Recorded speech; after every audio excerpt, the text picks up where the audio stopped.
नमस्कार प्यारे बच्चों। आज हम त्रिभुज प्रश्नावली 6 आधारभूत समानुपातिक प्रमेय का विलोम या थेल्स प्रमेय का विलोम के बारे में पढ़ेंगे, जो हमारी प्रमेय 6.2 है। हमने आधारभूत समानुपातिक प्रमेय या थेल्स प्रमेय के बारे में हम पहले ही पढ़ चुके हैं।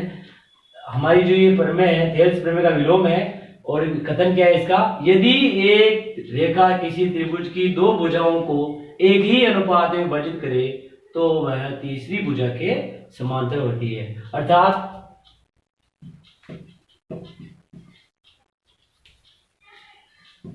AD बटे हुए DB बराबर AE बटे हुए EC है, तो DE समांतर BC होगा। हम देख रहे हैं, हमने थेल्स प्रमेय पढ़ी। थेल्स प्रमेय में क्या था कि यदि किसी त्रिभुज की एक भुजा के समांतर अन्य दो भुजाओं को भिन्न भिन्न बिंदु पर प्रतिच्छेद करने के लिए रेखा खींची जाए तो वे अन्य दो भुजाएं AB और AC एक ही अनुपात में विभाजित हो जाती है। इसका मतलब हमें जो वहां क्या मिल रहा था कि ऐसा दिया हुआ था, तो हमें ये वाला जो है होता है, ये सिद्ध करना था। यहाँ पे उल्टा है, हमें ये चीज दी हुई है और हमें दिखाना है कि अगर ये है तो DE समांतर BC होगा। ये हमारी प्रमेय कहती है। तो हम इन जो प्रमेय के जो 6.1 और 6.2 के परिणामों को उपयोग करते हुए प्रश्नावली 6.1 को हल करेंगे। अब हम प्रश्नावली 6.2 को हल करेंगे। आकृति 6.17 1 और 2 में DE समांतर BC दिया है।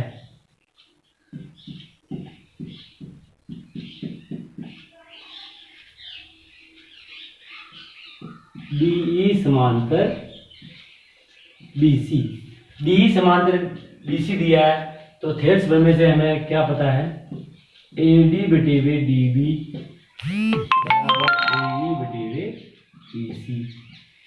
हम जानते हैं किससे, थेल्स प्रमेय से। थेल्स प्रमेय से हमें पता है कि यदि किसी त्रिभुज की एक भुजा के समांतर अन्य दो भुजाओं को भिन्न बिंदु पर प्रतिच्छेद करने के लिए रेखा खींची जाए तो अन्य दो भुजाएं एक ही अनुपात में विभाजित हो जाती है। तो ये हमें अनुपात जो है ये थेल्स प्रमेय से मिल गया, क्योंकि हमारे पास दिया हुआ DE समांतर BC। तो अब इसमें हम मान रखेंगे, हमें ज्ञात करना है। ज्ञात क्या करना है,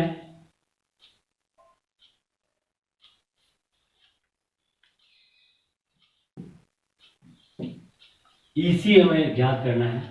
तो हम लिखेंगे यहाँ पे EC ज्ञात करना।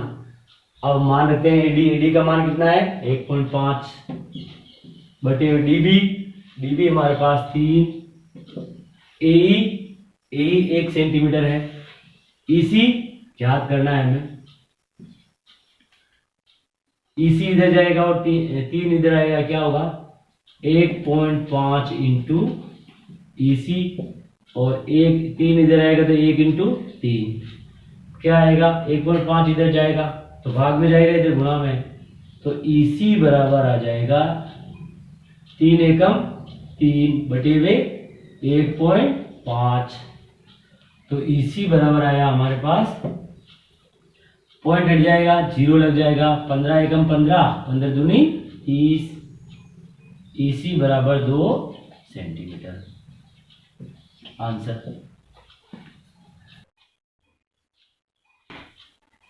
अब हम सवाल नंबर पहले का सेकंड करेंगे। इसमें क्या दिया हुआ हमें, DB दे रखा 7.2, AE 1.8 दे रखा और EC 5.4 दे रखा। AD निकालना है हमें, तो हमें और क्या दिया हुआ, DE समांतर BC, और हमें निकालना है AD।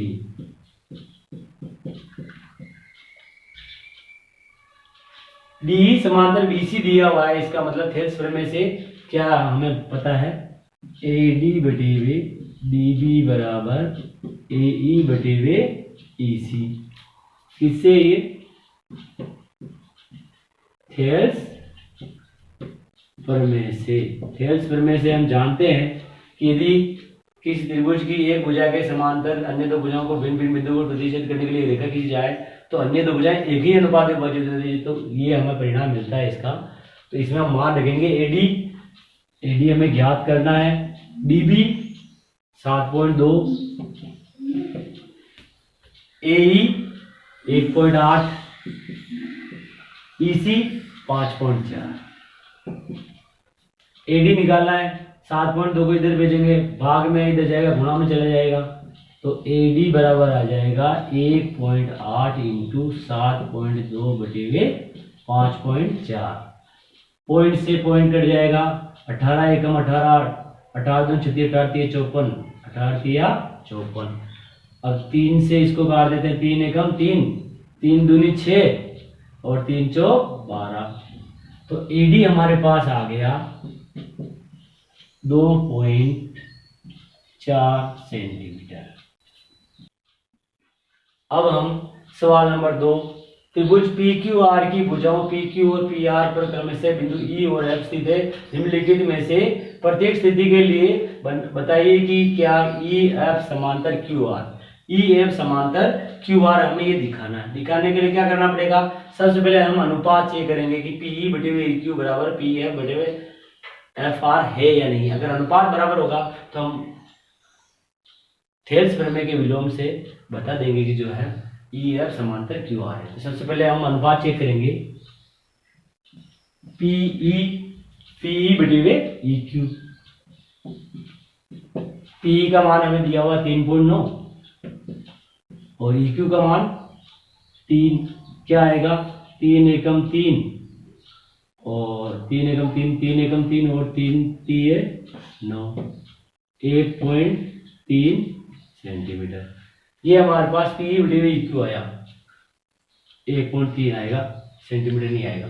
दूसरा अनुपात हम निकालेंगे PF बटे हुए FR।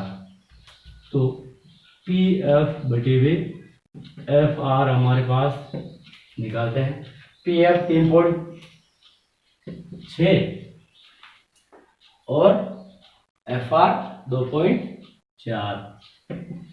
पॉइंट से पॉइंट कटे जाएगा, 3 8 24 और 3 एकम 3, 3 दूनी 6, फिर 2 से काट देते हैं 4 और 6, फिर 2 से 2 दूनी 4, 2 3 6, क्या आया 3 बटे हुए 2। यहाँ हमारे पास अगर इसको आगे हल करते तो क्या आता है 13 बटे हुए 10। ये 13 बटे हुए 10 है, ये 3 बटे 2, इसका मतलब क्या PE बटे हुए EQ बराबर नहीं आया किसके, PF बटे हुए FR के।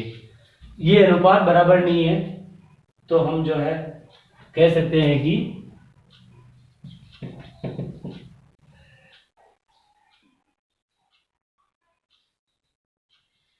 EF समांतर QR नहीं है। अब हम सवाल नंबर 2 का सेकंड हल करेंगे। इसमें जो है हमारे को दिया हुआ है तो हम इसका भी अनुपात चेक करते हैं, PE बटे हुए EQ। PE हमारे पास 4 है और EQ हमारे पास 4.5। पॉइंट से पॉइंट हटा क्या लगेगा, 0 लग जाएगा, फिर काट देते 5 से, 5 9 45 और 5 8 40, 8 बटे हुए 9। अब निकालेंगे PF बटे हुए FR, PF बटे हुए FR। PF हमारे पास है 8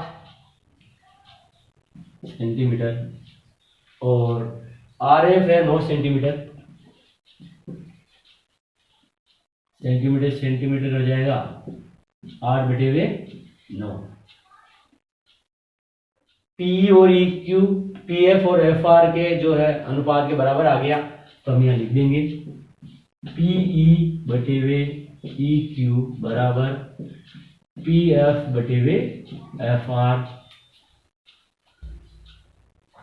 ये हमारे अनुपात बराबर है, तो हम थेल्स प्रमेय के विलोम से लिख सकते हैं। क्या लिखेंगे? थेल्स प्रमेय के विलोम से ई एफ समांतर क्यू आर, ई एफ समांतर क्यू आर है।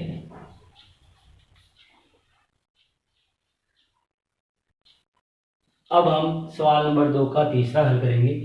इसमें हम अनुपात निकालेंगे पीई बटे वे ई क्यू। तो पीई बटे वे ई क्यू, पीई बटे वे ई क्यू निकालेंगे। पीई बटे वे ई क्यू, पीई हमारे पास कितना दिया हुआ है? 0.18 सेंटीमीटर। और हमें क्या क्या दिया हुआ? पी क्यू पूरी देर की हमारे पास 1.28 और पीई हमारे पास 0.18 देर की। तो हम जो है ई क्यू निकाल लेंगे। ई क्यू कैसे निकलेगी? ई क्यू बराबर पी क्यू माइनस पीई। तो पी क्यू हमारे पास कितना है? 1.28 माइनस पीई 0.18, कितना आएगा? 0, 2 में से 1 गया तो 1.1। तो हमारे पास EQ आ गया 1.10 सेंटीमीटर। तो सेंटीमीटर सेंटीमीटर कट जाएगा, पॉइंट से पॉइंट हट जाएगा, 2 से काट देते हैं। 2 9 18, 2 पंजे 10, 2 पंजे 10, क्या आया? 9/55। अब हम निकालेंगे पी एफ बटे V F R. P F बटे V F R, P F 0.36 inch है और एफ आर पी आर हमें दिया हुआ है, तो हम निकाल लेंगे। पी एफ आर निकालेंगे तो एफ आर बराबर क्या होगा? P R minus P F.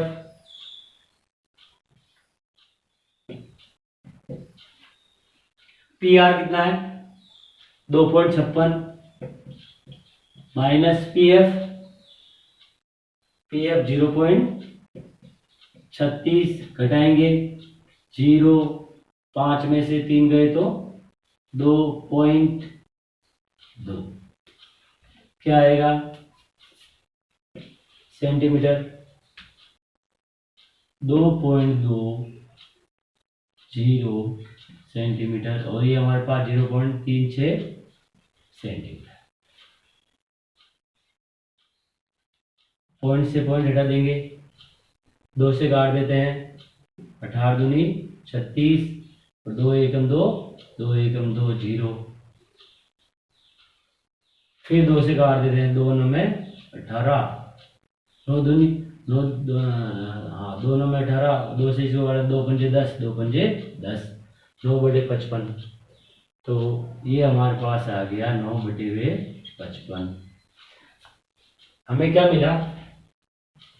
PE बटे वे ई क्यू बराबर पी एफ बटे वे एफ आर। थेल्स प्रमेय के विलोम से